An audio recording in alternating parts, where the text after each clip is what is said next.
지난 시간부터 바꾸시는 하나님에 대한 말씀을 드리고 있습니다. 지난 주일 말씀이 혹여 생각이 나시는가요? 제목은 인생을 바꾸시는 하나님이셨고 곧 우리의 신분을 바꿔 주신다라는 말씀을 드렸습니다. 신분의 변화가 있을 때 삶의 변화가 나타나기 때문에 우리 하나님께서는 영적으로 우리의 신분을 바꾸어 주셨는데, 죄인인 우리가 예수님을 믿고 의인이 되었고, 그리고 종이었던 우리가 하나님의 자녀가 되었고, 그리고 땅에 속한 사람인 우리가 하늘에 속한 하나님 나라의 시민권을 가진 사람으로 우리의 신분의 변화가 있었다라고 하는 말씀을 여러분에게 드렸습니다. 이제 오늘부터는 구체적으로 하나님께서 우리의 무엇을 바꾸어 주시기를 원하시는가?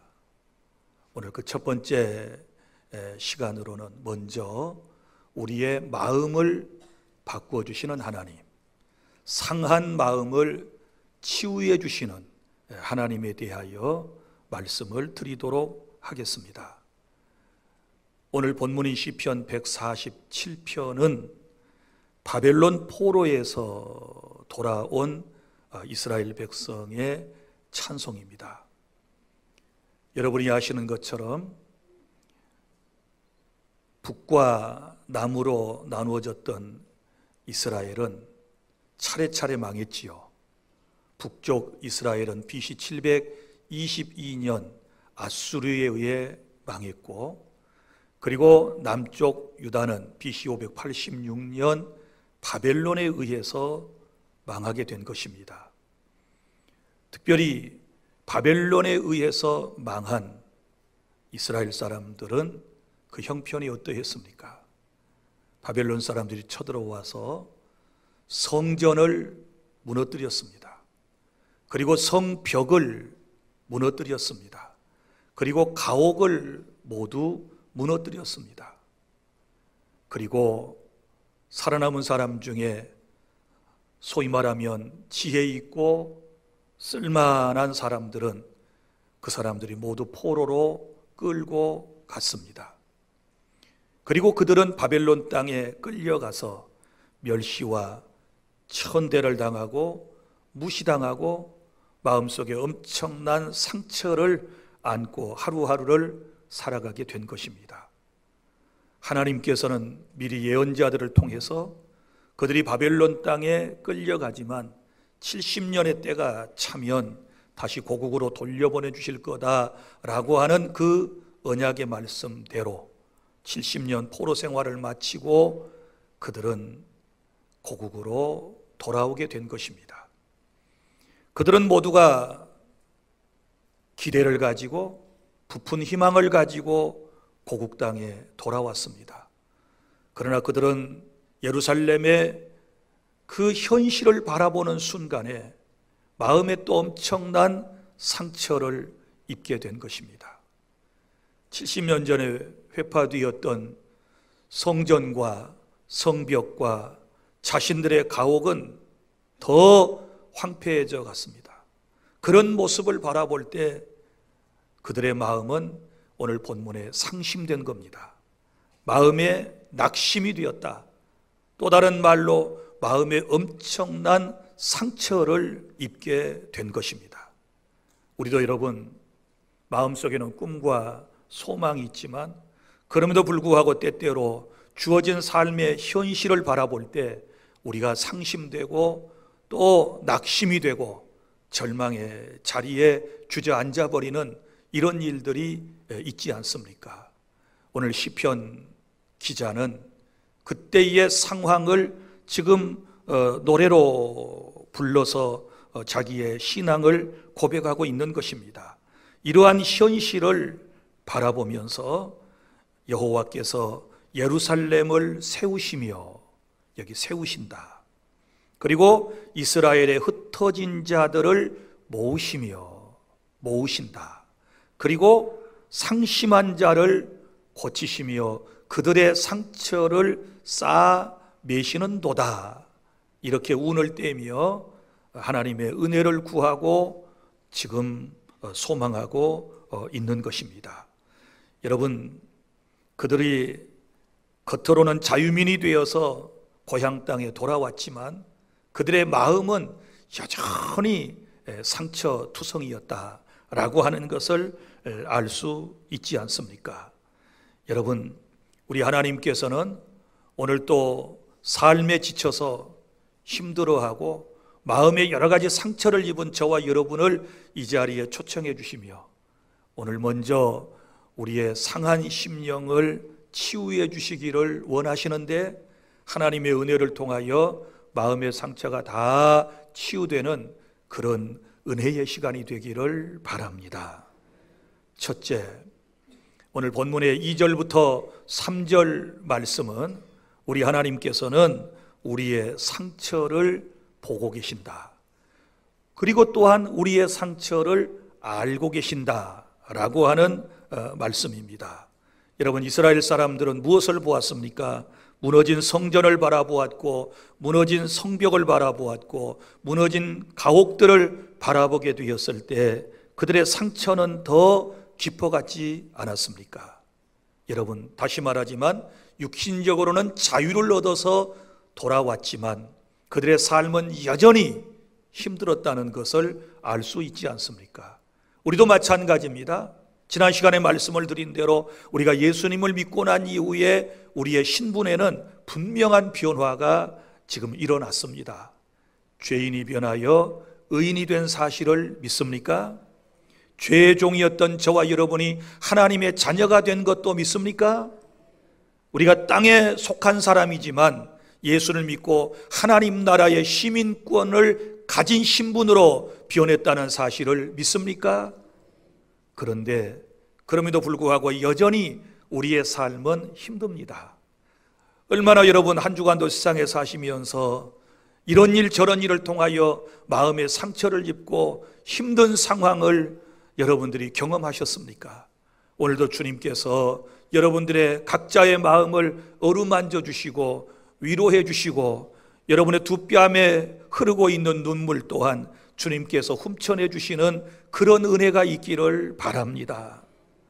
여러분, 오늘 우리가 구원받았지만 여전히 우리의 주변에, 우리의 삶에는 우리를 정말 가슴 아프게 하는 일들이 너무너무 많이 있습니다.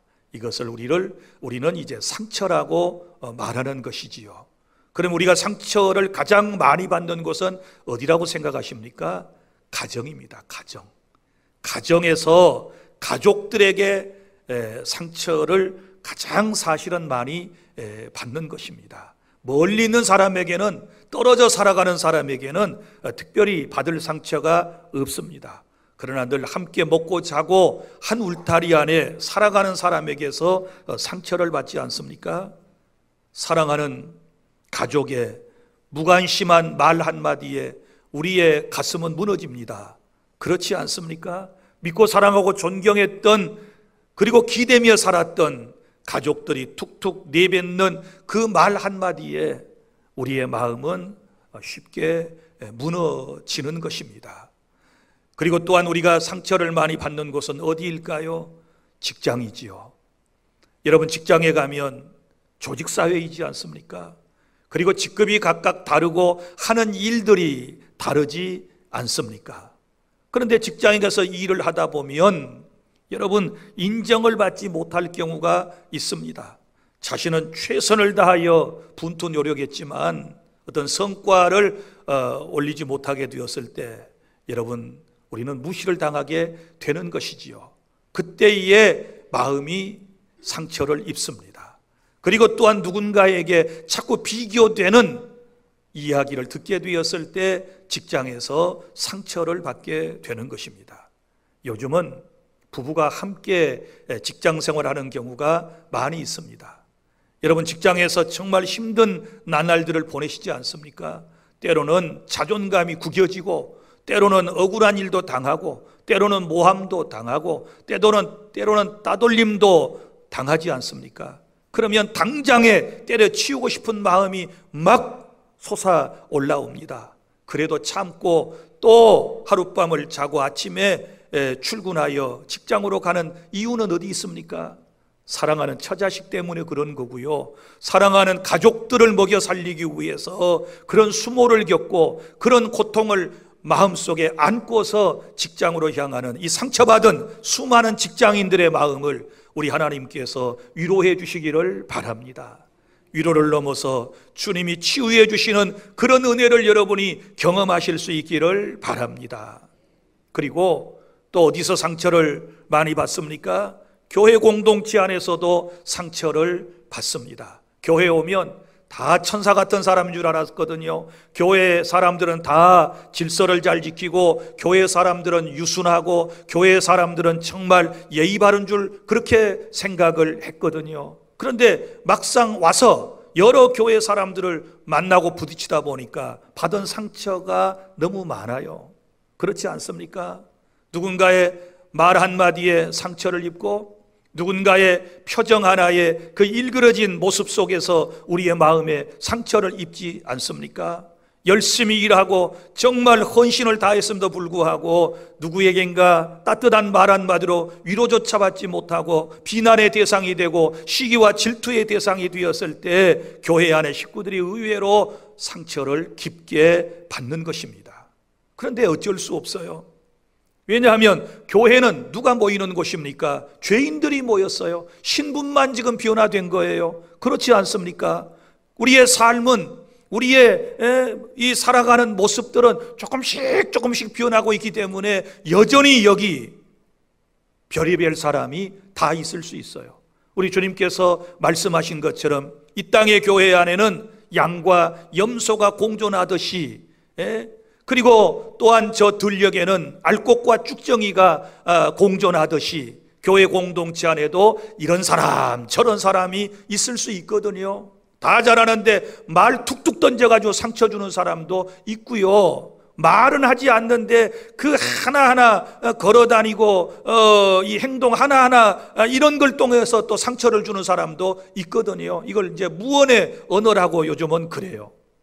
말로 하지 않지만 표정 하나하나로 사람의 마음을 힘들게 하는 사람들이 있을 수 있어요. 교회 공동체는 그래서는 안 되지만 여러분, 교회 안에는 그런 일들이 일어날 수밖에 없어요. 왜냐하면 예수님께서 이렇게 말씀하셨어요. 내가 의인을 부르러 온 것이 아니다. 죄인을 불러 회개시키기 위해서 오셨다. 이렇게 말씀을 했거든요. 그러니까 여기 지금 와 있는 여러분들은 예수님을 믿음으로 신분의 변화는 지난 시간에 말씀드린 것처럼 일어났지만 우리의 삶은 이제 성화라고 하는 것은 점진적으로 계속해서 조금씩 우리가 변화되고 있기 때문에 여기 완벽하거나 완전한 사람은 아무도 없는 거예요. 그렇지 않습니까? 누가 여기 완벽한 사람이 있겠습니까? 완벽하지 못합니다. 그러다 보니까 교회 안에서 여러 가지 오해와 비난 등을 통하여 상처를 받을 수가 있거든요. 여러분, 이러한 분들도 오늘 주님께서 여러분의 마음을 어루만져 주시기를 바랍니다. 여러분의 마음을 주님께서 쓰다듬어 주시기를 바랍니다. 어디 그뿐입니까? 세상에 살다 보면 갑작스러운 사고를 당하면 마음에 상처를 입지 않습니까? 생각지도 못했던 일이 여기저기서 뻥뻥 터지게 되었을 때 여러분, 우리는 마음에 상처를 입습니다. 어디 그뿐입니까? 질병으로 인하여 마음에 상처를 입지 않습니까? 병든 사람들은요, 제가 경험해 보니까 이래요. 사람들이 꼭 나를 어떻게 평가할까 이런 생각이 들면서 기도 안에서 하나님의 뜻대로 살지 못해서 하나님께서 아마 치셔서 저렇게 아픈가 보다, 꼭 이렇게 말하는 것처럼 뒤에서 들려지는 음성이 있어요. 이게 굉장히 힘든 거예요. 그래서 제가 늘 여러분들에게 말씀을 드리는 것은 각자에게 당하는 고난과 고통은 하나님께서만 아시는 그 깊은 뜻이 있으니 우리가 함부로 평가하고 함부로 남에게 말해서는 안 된다. 제가 여러분들에게 늘 드리는 말씀이 그거예요. 여러분, 질병으로 인하여 마음의 상처를 입은 분들, 오늘 주님께서 마음뿐만 아니라 여러분의 몸도 어루만져 주시기를 바랍니다. 그리고 또 사랑하는 이의 갑작스러운 죽음을 통하여 우리는 마음에 상처를 입지 않습니까? 그동안 함께 지낼 때는 별로 귀한 줄 몰랐어요. 소중한 줄 몰랐어요. 그러나 어느 날 갑자기 남편이 떠나고 아내가 떠나고 부모가 떠나고 자식이 떠나고 난 이후에 그 뒷자리가, 여러분, 그의 흔적이 너무너무 소중하다는 사실을 깨닫고 마음에 아픈 상처를 안고 오늘 또 주님의 위로를 바라며 이 자리에 오신 여러분들에게 주님의 성령이 함께 해주시기를 바랍니다. 그리고 우리는 많은 상처를 당할 때마다 아무도 내 마음 몰라줘. 늘 하는 말이 그거잖아요. 남편도 몰라줘, 아내도 몰라줘, 내 뱃속에 나온 내 자식도 몰라줘, 나를 낳아서 길러주신 내 어머니 아버지도 내 속을 몰라, 내 한 피를 받아 나온 형제자매도 내 마음을 몰라. 이렇게 생각하면요, 더 서운한 감정이 마음 깊은 곳에 자리를 하게 되는 것입니다. 그런데 여러분, 기억하세요. 우리 하나님은 우리의 상처를 다 보고 계시고 알고 계심을 믿으시기를 바랍니다. 사무엘상 16장 7절에 하나님께서 이렇게 말씀을 하셨습니다. 사람은 외모를 보거니와 나 여호와는 중심을 보느니라. 할렐루야. 사람은 겉모습만 보고 평가를 해요. 그렇지 않습니까? 그러나 우리 하나님께서는 우리의 중심을 보고 계시다. 우리의 속사정을 알고 계시다. 무엇 때문에 속상해하고 무엇 때문에 눈물을 흘리고 무엇 때문에 저렇게 힘들어하는지를 주께서는 다 알고 계신다는 사실을 믿으시기를 바랍니다. 요한계시록 2장 2절에서도 주님께서 이렇게 말씀하셨지요. 내가 내 행위를 아노니 내가 내 수고와 인내를 안다. 주님은 우리의 수고와 우리의 인내를 아신다. 이렇게 말씀을 하셨습니다. 사랑하는 주 안의 성도 여러분, 사람이 내 속을 몰라주어도 다시 말하지만 하나님은 알고 계심을 믿으시기를 바랍니다. 우리 주님은 아시되 정확하게 알고 계심을 믿으시기를 바랍니다. 인생이 너무나도 힘들어서 밤새도록 잠을 설치며 이리 뒤척 저리 뒤척 그 베개에 흘려놓은 모든 눈물의 자국들을 우리 주님께서는 다 알고 계실 줄로 믿습니다. 남들은 그냥 누우면 잠자리에 빠지고 코를 골며 단잠을 잔다고 하는데도 나는 그렇지 못한 것은 도대체 무엇 때문에 그럴까요? 여러 가지 상처 때문에 그런 거예요. 인생이 너무 아파서 그러는 거예요. 이런저런 생각이 많아서 그런 거예요. 그래서 여호와께서 그 사랑하는 자에게 잠을 주시는도다 이렇게 말씀을 하셨는데, 하나님의 놀라운 사랑 속에서 이제 숙면을 취하는 그런 은혜도 여러분에게 있기를 바랍니다. 그런데 우리 여기서 알아야 할 것이 있는데요, 제가 지금 마음의 상처에 대해서 말씀을 드리고 있는데, 마음은 무엇이며 그리고 우리가 말하는 영혼이라고 하는 것은 무엇일까요? 이걸 아셔야 됩니다. 영혼 속에 마음이 함께 살고 있는 거예요. 그러니까 사람의 영혼이라고 하는 집안의 마음도 함께 살고 있다. 그래서 마음이라고 하는 것은 우리의 생각과 감정이 자리하고 있는 것이고, 그리고 영혼이라고 하는 것은 하나님과 연결되는 통로를 의미하는 것입니다.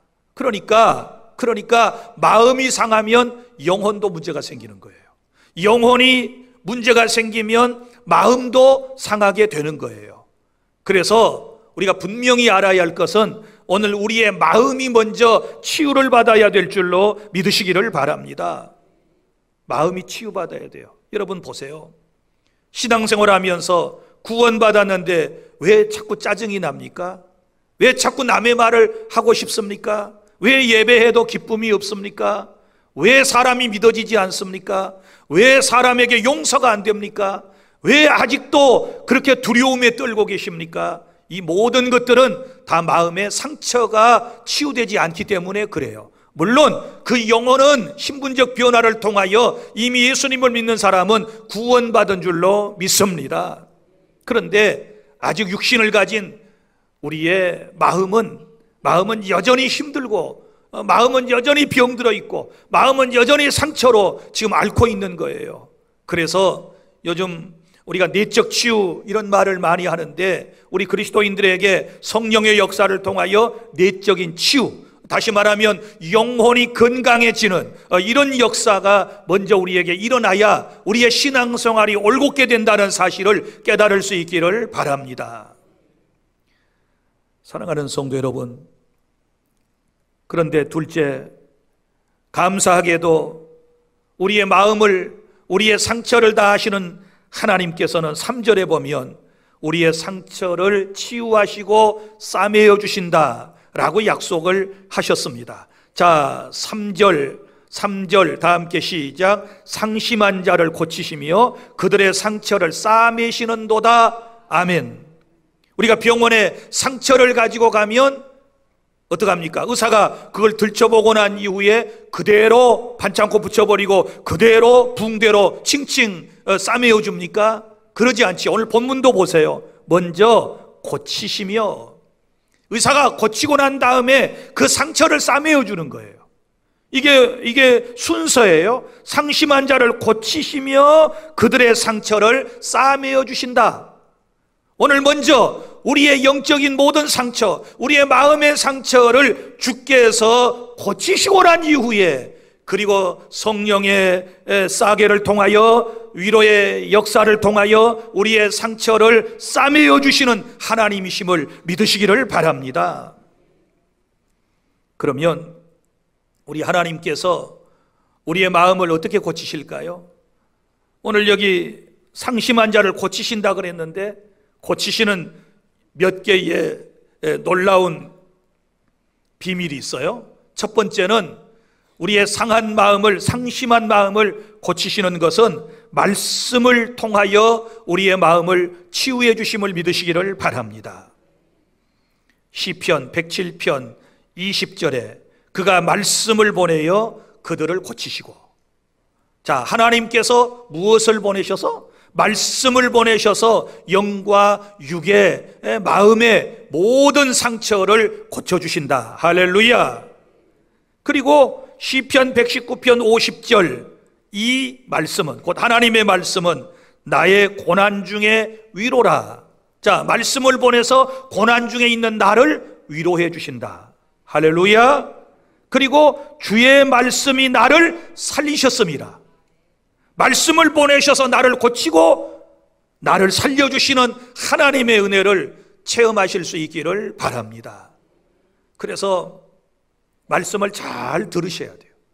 말씀을 전하고 듣는 시간이 너무너무 소중한 시간이에요. 그런데요, 여러분 이걸 아셔야 돼요. 우리가 병원에 가서 치료를 받으려면 아파요, 안 아파요? 아픕니다. 이럴 빼도 아프고요, 치아를 우리가 치료받아도 아프고요, 상처를 치료받고 꿰매는 거 소독을 바를 때요 정말 아파요. 아프고 난 다음에 낫는 겁니다. 하나님의 말씀도 마찬가지예요. 여러분은 그저 위로만 받기를 원하실 수 있지만, 물론 여기 위로하신다고 성경이 말씀을 하셨지만, 먼저는 뭐예요? 말씀이 여러분 날섬 금과 같아서 수술용 칼로 우리에게 사용되어질 때가 있어요.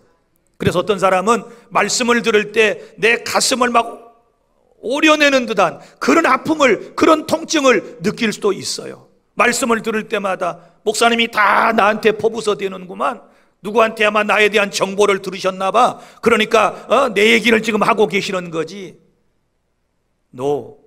절대로 그렇지 않습니다. 저는 이 강단에 설 때마다 하나님을 의탁하는 기도가 있어요. 하나님, 나도 죄인인데요, 하나님이 나를 설교자로 세우셨잖아요. 하나님께서 내 입술을 통하여 우리 주 안의 성도들에게 하셔야 할 말씀을 하시옵소서. 나는 도구에 불과하지 않습니다. 하나님께 다 의탁하는 거예요. 그리고 나는 내 목회관이 그래요. 누구에겐가 대해서 너무 깊이 알려고 하지 않아요. 나 우리 교역자들한테도 그래요. 너무 시끌끌한 것, 이런 것 저런 것 보고하지 말아라. 누구에 대하여 너무 보고하게 되면, 물론 내 양떼를 부지런히 살피라 라고 하신 말씀에 따라 목자는 양떼의 형편을 부지런히 살펴야 돼요. 어디가 아픈지 무슨 문제가 있는지 없는지 살펴야 돼요. 그거는 제가 열심히 하고 있어요. 그러나 너무너무 한 사람에 대하여 깊이 알게 되면 이 설교하기가 여간 힘들어져요. 설교하는 제 용기가요 시들기 시작해요. 그래서 그냥 차라리 모르고 성령이 내 입을 의탁하여 여러분들에게 말씀해 주십시오 라고 저는 기도하는 거예요. 그러니까 매 주마다 각각 말씀을 듣고 찔리는 사람이 달라요. 은혜 받는 사람이 달라요. 조그만 한반도에 어디는 폭우가 쏟아지고 어디는 가뭄이 들어가지고 비가 한 방울도 내리지 않는 것처럼 이 예배당이라고 하는 공간 안에서도 그래요. 우리 성도들에게도 그래요. 어떤 사람은 찔리고 은혜 받고 어떤 사람은 전혀 느끼지 못하고 졸다가 가고. 사랑하는 성도 여러분, 말씀을 보내서 우리를 치료하신다. 말씀을 듣고 찔리는 순간은 내 상한 마음이 치료받는 시간인 줄 믿으시기를 바랍니다. 사도행전 2장에 보세요. 베드로가 성령 충만하여 하나님의 말씀을 선포할 때 그 말씀을 받는 사람에게 성령이 임하시니 우리가 어찌할꼬 하고 가슴을 치면서 회개할 때에 주께서 성령을 선물로 보내셨고 외통하며 회개하는 그들에게 성령이 기쁨을 주시지 않습니까? 이런 은혜가 있기를 바랍니다. 오늘 또 말씀을 듣는 이 시간에 우리가 살아나는 겁니다. 말씀은 우리를 살리는 영이신 줄로 믿으시기를 바랍니다. 그리고요, 두 번째는 기도할 때 우리의 상한 마음을 치유해 주시는 것입니다. 시편 145편 18절, 여호와는 자기에게 간구하는 모든 자 곧 진실하게 간구하는 모든 자에게 가까이 하시는도다. 진실하게 하나님 앞에 간구한다. 이거 무슨 의미일까요? 내 마음을 다 보여드리며 거짓 없이 진솔된 마음으로 간구하는 것을 의미하는 것입니다. 여러분, 한나도요, 우리 사무엘상 1장에 보면 그 마음이 원통한 여자라고 그랬잖아요. 마음이 슬픈 여자라고 그랬잖아요. 그래서 슬프고 원통한 그 마음을 가지고 어디로 와요? 하나님께로 오지요. 성전에 오지요. 그리고는 하나님 앞에 통곡하며 기도하지 않습니까? 나는 마음이 슬픈 여자라. 나는 마음이 원통합니다. 하나님, 내 마음을 보시옵소서. 찢어진 내 마음을 보시옵소서. 내 소원 좀 들어주세요 하고 기도할 때에 하나님께서 그의 상처를 치유하시고 그에게 응답하시고 아들 사무엘을 선물로 주셨음을 믿으시기를 바랍니다. 그래서 상한 마음이 치유받기를 원하신다면 우리 모두가 하나님 앞에 진실하게 간구해야 돼요. 진실하게 간구해야 하나님이 우리에게 가까이 하시거든요. 여러분, 저 새벽마다 기도할 때 늘 이런 기도를 합니다. 하나님, 제 마음을 보시옵소서. 제가 목사이기 때문에 제 마음을 우리 성도들에게 보여줄 수가 없습니다. 내 마음의 상태를 그 누구에게도 보여줄 수가 없습니다. 하나님, 이 추하고 더러운 마음을, 이 내 삶의 모든 모습을 보시옵소서. 하나님께만 내가 보여드립니다. 주님 보시고 치유하시고 정결케 하시고 성령의 기름을 부으셔서 나를 하나님의 도구로 사용하여 주시옵소서. 그렇습니다. 내 마음의 상처는 사람에게 보이는 거 아니요. 사람에게 속사정 털어놔봐야 나중에 흉만돼요.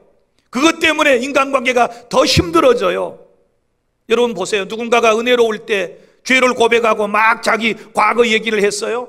은혜로울 때는 아 그러셨군요, 아멘, 할렐루야 막 이럴 거예요. 그러다가 서로 의가 상하고 사이가 안 좋아지게 되면 어떻게 될까요? 그동안 들었던 과거에 대한 부정적인 모든 모습들이 다 떠오르기를 시작하고요, 이게 인간이 이제 겹치기를 시작해요. 그러면 대인 관계가 안 되는 거예요. 서로 멀어지게 되는 거예요. 그래서 아무에게나 상담하지 말아요. 상담가는 성령님이세요. 믿습니까? 우리를 상담하실 분은 하나님이신 줄로 믿으시기를 바랍니다. 그래서 하나님 앞에 내 속사정을 말씀을 드리셔야 돼요. 그러면 주께서 우리의 마음을 다 헤아려 보시고, 그래, 내가 알아, 내가 다 알아. 그런데 네가 나한테 그렇게 내 속을 보여주고 내 심령을 나에게 토로하는구나. 내가 너의 마음을 만져줄게. 그리고 주님이 사랑의 손으로 우리의 상한 마음을 치유해 주실 줄로 믿으시기를 바랍니다. 베드로전서 5장 7절, 너희 염려를 다 주께 맡기라. 이는 그가 너를 돌보심이라. 염려를 다 주님께 맡기면 주님께서 우리의 마음을 돌보아 주실 거라고 우리에게 약속을 해 주셨지 않았습니까?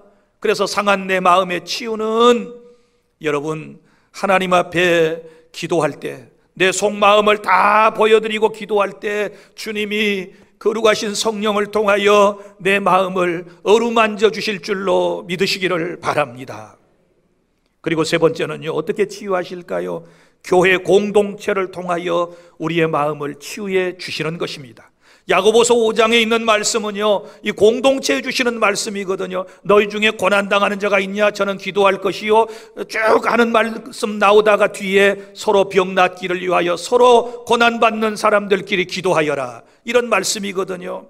여러분, 갈라디아서 6장 2절에도 서로 짐을 지라, 그리하여 너희 그리스도의 법을 성취하여라, 이렇게 말씀을 해 주셨습니다. 그러면 교회 공동체가 무슨 일을 할까요? 서로 상처받은 사람들끼리 기도해 주는 거예요.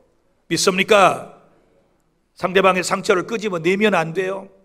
상대방의 과거를 자꾸 끄집어내면 안 돼요. 주님은 항상 현재를 보시는 거예요. 믿습니까? 현재 나의 모습을 주님이 보시는 거예요. 자꾸 뒤로 물러가면, 자꾸 뒤돌아서서 옛날 얘기하면, 여러분 보세요. 사람이라고 하는 것은 선입견이라고 하는 게 있어요. 누구에 대하여 안 좋은 이야기를 자꾸 들었어요. 만난 적도 없는데, 그런데 그 당사자가 교회 안에서 만나게 되었어요.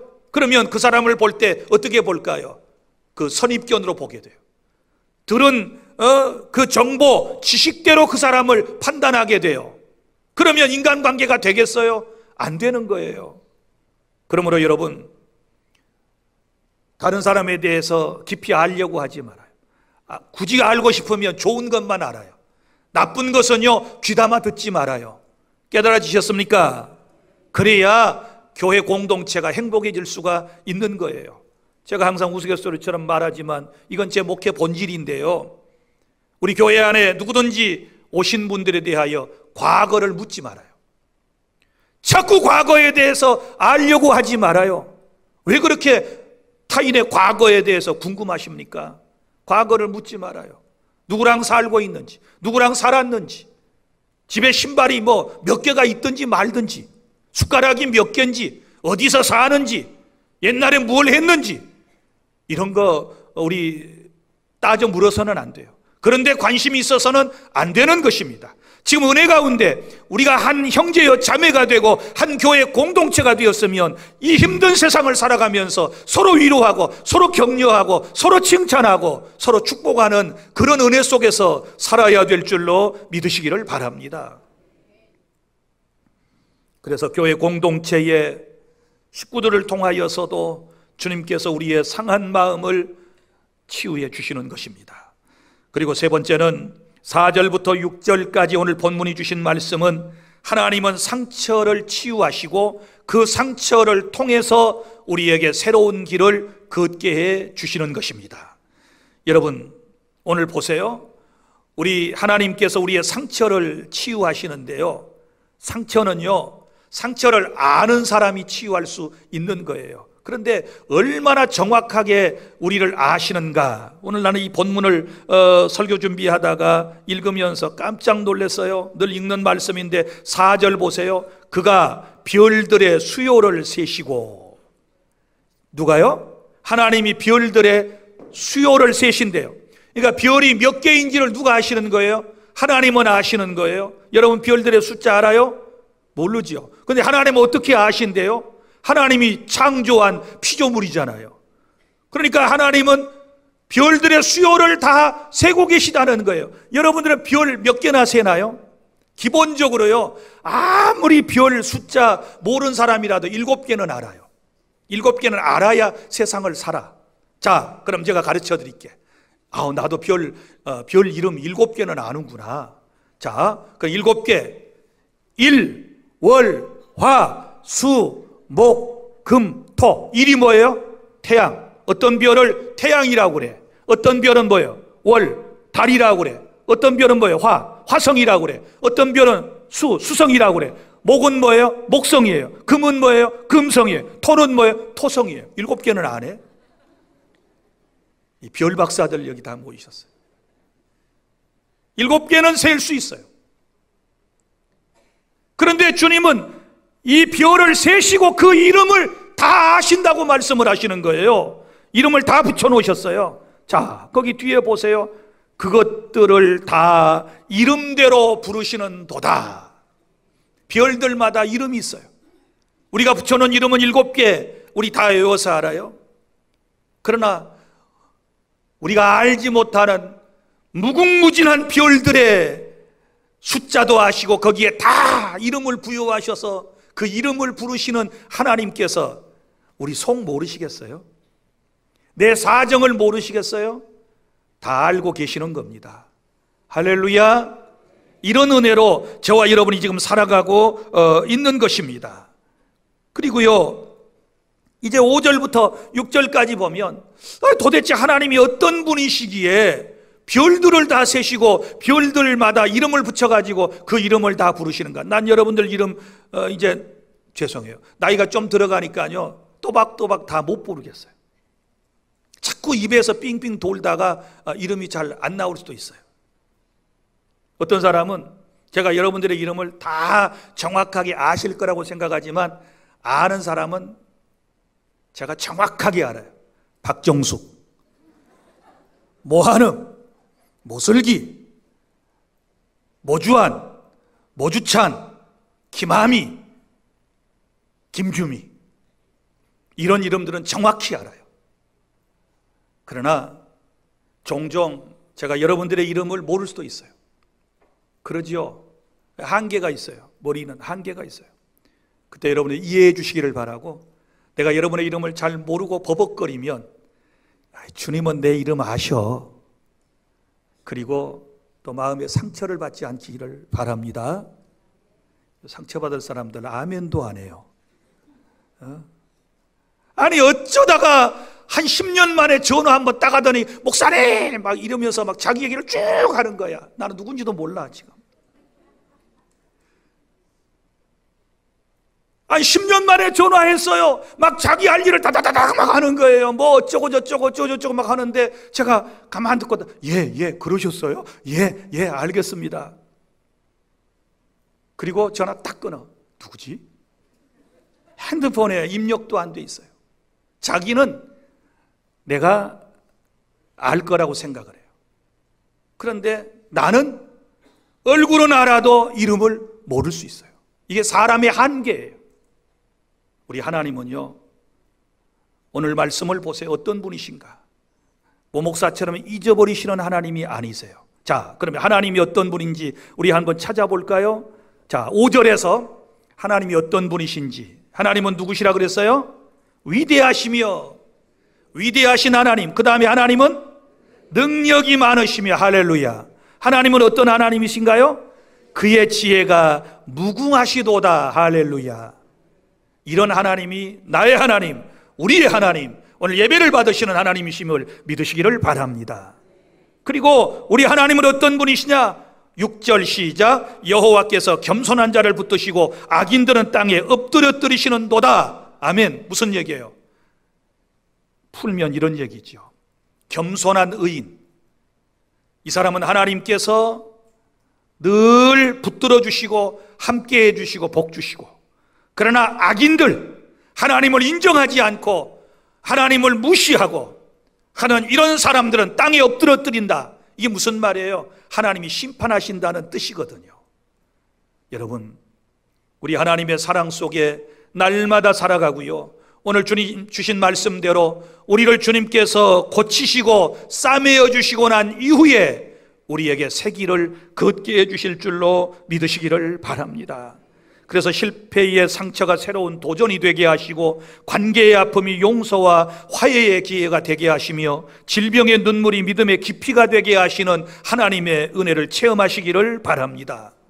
그래서 지금 현재 내 마음이 아프고 힘들 때에 로마서 8장 18절을 기억하십시오. 우리가 알거니와 하나님을 사랑하는 자 곧 그의 뜻대로 부르심을 입은 자들에게는 모든 것이 합력하여 선을 이루시느니라. 우리의 상한 마음을 고치시고 주님은 우리를 통하여 하나님의 또 다른 놀라운 역사를 이루어 가심을 믿으시기를 바랍니다.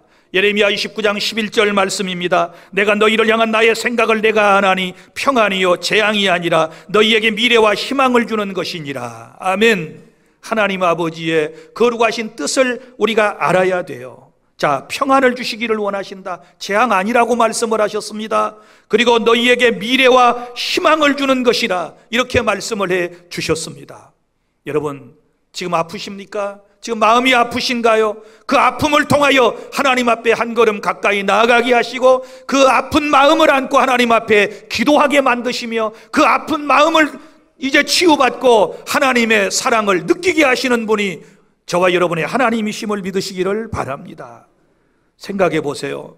예수님의 십자가에 그 찢기고 상한 상처가 부활을 가져왔고 예수님의 찢기고 상한 그 상처가 여러분 영광이 된 것처럼 우리의 상처 또한 주님이 치유하신 이후에 간증이 되게 하시고 하나님께서 영광을 받아주시고 다른 사람을 살리는 길이 되게 해주실 줄로 믿으시기를 바랍니다.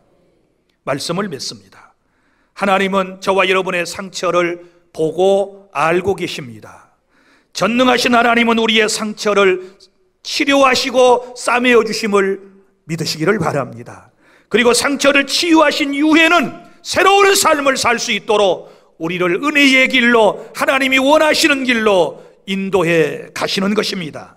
그러므로 상처는 끝이 아니라 하나님의 회복이 시작되는 시간임을 믿으시기를 바랍니다. 오늘 여러분의 삶과 여러분의 가정의 상처를 하나님께 올려드리시기를 바랍니다. 하나님은 따뜻한 손길로 고치고 싸매시며 그 상처를 간증으로 바꾸시며 새로운 길로 여러분의 인생을 이끌어 주실 줄로 믿습니다. 우리 교회는 치유하는 공동체가 되어야 합니다. 세상 속에 상처 입은 수많은 영혼들이 우리 교회에 돌아와서 위로와 소망을 받는 그런 은혜의 역사가 있기를 바라고 열심을 다하여 온 세상에 주의 복음을 전하는 우리 주 안의 모든 성도 여러분들 다 되시기를 축복합니다. 기도하겠습니다.